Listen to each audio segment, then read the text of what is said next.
Short run and long run costs. Total costs, average costs, and short run costs. For every level of output, firm chooses the least possible cost input employment. The cost function shows the relationship between the cost and output. The entire cost that the firm arranges to engage the fixed inputs is called total fixed cost.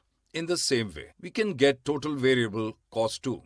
The average fixed and variable costs can be achieved total fixed and variable costs by single unit of outputs. The short-run average costs are the total of average fixed and variable costs.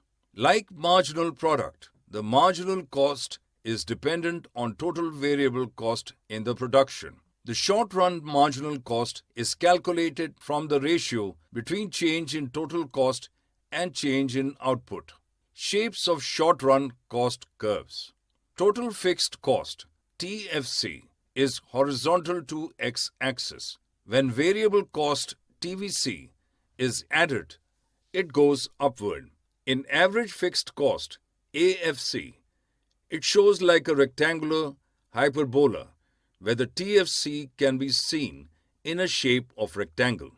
Short average cost is the total of AFC and AVC, and both of these average costs initially fall till some level of output, production.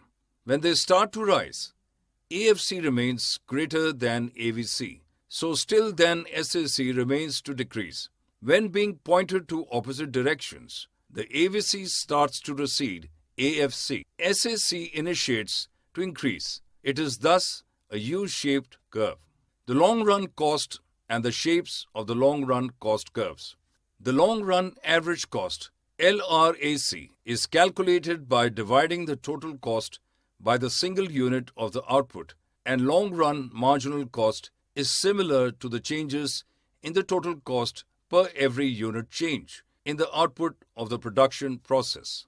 The LRMC curve is a U-shaped and it crosses the LRAC curve at the minimum point of LRAC. It initially starts to fall due to the relation between marginal and average cost.